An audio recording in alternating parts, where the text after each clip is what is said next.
সৌম্যবাবু যে করে হোক, যেভাবে হোক ওই ফাইলটা আমার কাল চাই। ওটা না পেলে তো আমি কিছু জানতেই পারবো না। কিন্তু ম্যাডাম, সোজা পথে ফাইলটা বার করা সত্যি খুব মুশকিল। সৌম্যবাবু, আপনি একটু বোঝার চেষ্টা করুন। সত্যিটা আমার জানা দরকার, আমাকে ওটা জানতেই হবে।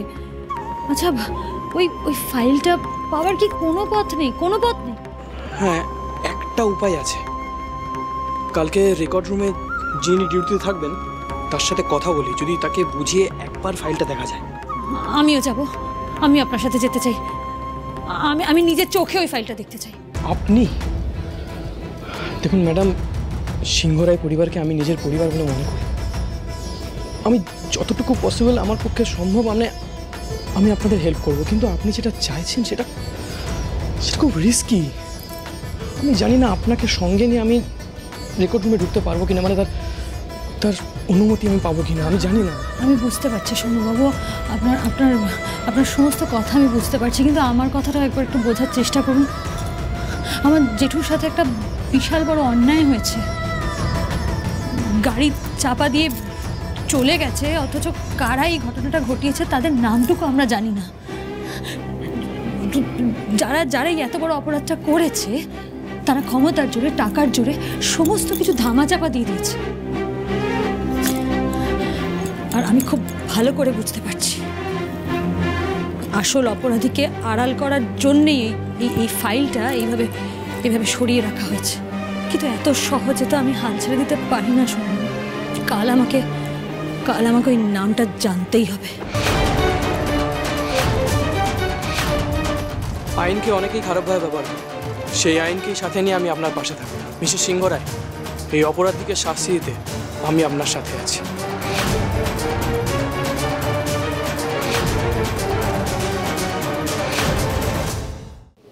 আচ্ছা ঠিক আছে, আমি কালকেই আপনাকে ওখানে নিয়ে যাব। কিন্তু ম্যাডাম, কাল তো বিসর্জন। এই সব কিছু ছেড়ে কালকে আপনি আমার সাথে ওখানে যেতে পারবেন তো? পারতে তো আমাকে হবে। কাল যতক্ষণ না আমি আসল অপরাধীর নাম জানতে পারছি ততক্ষণ মা এই বাড়ি থেকে বিসর্জনের জন্য বেরোবে না।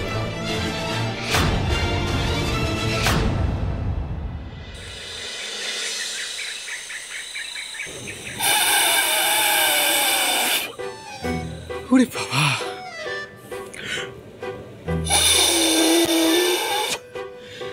কি তখন থেকে ফু দিয়ে চলেছি, তো শাক বাজছেই না। কি টাফ ব্যাপার রে বাবা, ফু দিতে হাঁপিয়ে গেলাম। বাজবে একটু ঠিক করে প্র্যাকটিস করো। ফুটা তো তোমাকে ঠিক করে দিতে হবে। ফু তো আমি ঠিক করেই দিচ্ছি তখন থেকে। আমার বেলায় এই ডিফেক্টিভ শাক পড়েছে, কিছুতেই বাজছে না। সে তো সবাই নাচতে না জানলে উঠোনকেই বাঁকা বলে। কি বলে? কে বাঁকা? কেউ বাঁকা না, সবাই সোজা আছে, কারেক্ট আছে। তুমি ঠিক করে প্র্যাকটিস করো, ক্যারি অন।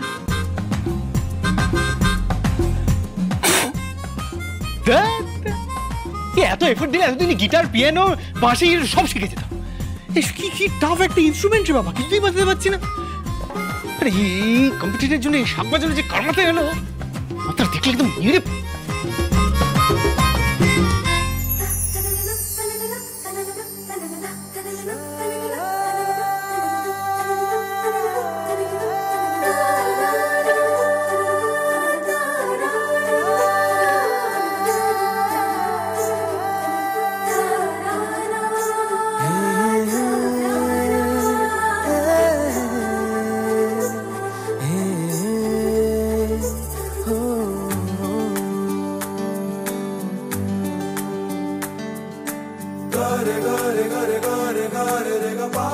লাস্ট মাদার কাছের থেকে একটা শঙ্খ নিয়ে এসেছিলাম, সেটা না ফু দিয়ে বাজানো, মানে নাক দিয়ে হাওয়া ছাড়লেই একটা অদ্ভুত পি পি।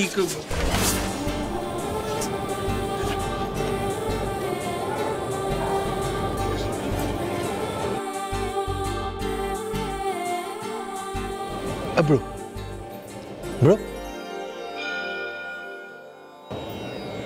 ব্রো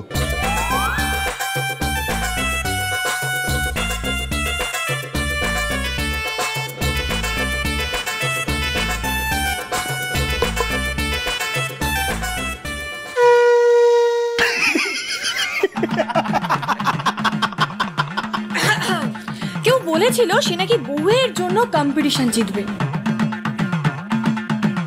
আর তার নাকি এই অবস্থা। এইভাবে যদি চলতে থাকে তুমি কম্পিটিশন তো জিতবে বলে মনে হচ্ছে না, খুব খারাপ। আর তার ওপর বউকে যেভাবে দেখছে মনে হচ্ছে বিয়ের পিড়িতে প্রথমবার শুভ দৃষ্টি হচ্ছে। আচ্ছা জানবো, তুমি যদি এইভাবে প্র্যাকটিস করো তুমি কিভাবে জিতবে বলো তো? বলো বলো। যত সব বাজে কথা। স্যার জিতবে না, জিতবে না, ও দমই নেই। ও যে ফুঁটা দিচ্ছে তার 90% শঙ্কর তলা দিয়ে কোথায় ফুস করে চলে যাচ্ছে আমি বুঝতেই পারছি না। হ্যাঁ তুই জানো বলছি গত 3 বছর ধরে শাক বাজানো একেবারে চ্যাম্পিয়ন। চ্যাম্পিয়ন তো একজনই আছে, সেটা আমি, প্রসূন শর্মা। মানে এই শর্মা চ্যাম্পিয়ন হবে। আসলে শাক বাজাতে গেলে না কেবলমাত্র ফুঁয়ের প্রয়োজন হয় না, এটা না একটা art. You have to be an artist. হ্যাঁ দেখো দেখো সন্ধ্যেবেলা কে কত বড় আর্টিস্ট। হ্যাঁ, আর্টিস্টকে তো সারাক্ষণ চর্চায় থাকতে হয়। হ্যাঁ, এটা না আমি এমনি চর্চা করবো। আচ্ছা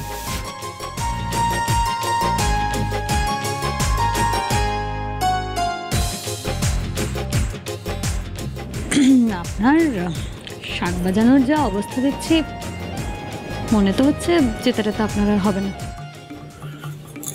এই যে শুনুন, এতদিনে আপনি ঋদ্ধিমান সিংহ রায়কে নিশ্চয়ই চিনে গেছেন আর জানেন যে সে যেটা বলে সেটা করেই ছাড়েন। আর আজ আমি আপনার মনের কথাটাও জেনেই ছাড়ব। তাই 100%। দিন দিন দেখুন, শঙ্খ এইভাবে ধরতে হয়, এইভাবে। কি আওয়াজটা? এইভাবে মাঝখানে ফুল দিতে হয় যাতে ঠোঁটের মধ্যে খুব বেশি দূরত্ব না থাকে। দেখুন, এদিকে আসুন।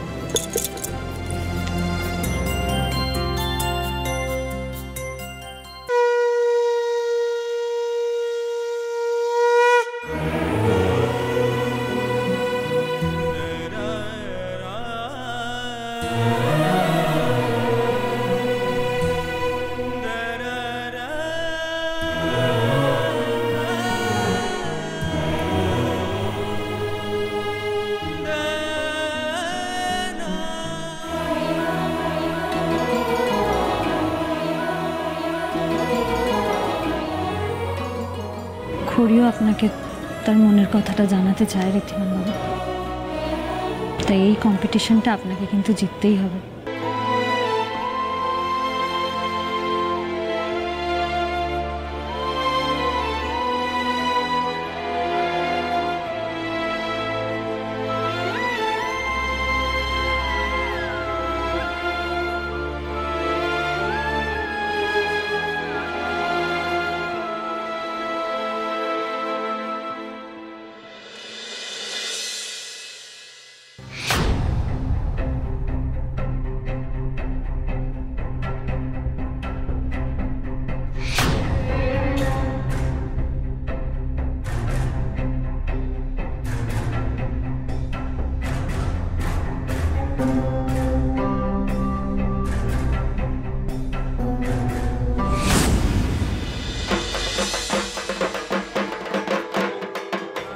তালে কোমর দোলে খুশিতে নাচে মন, আজ বাজা কাসর জমা আসর থাকবে মা আর কতক্ষণ।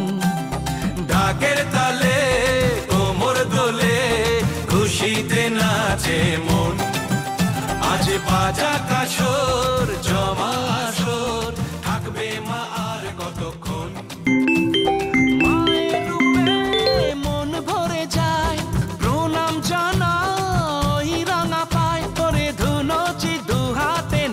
রে এখন ঢাকের তালে কোমর দোলে।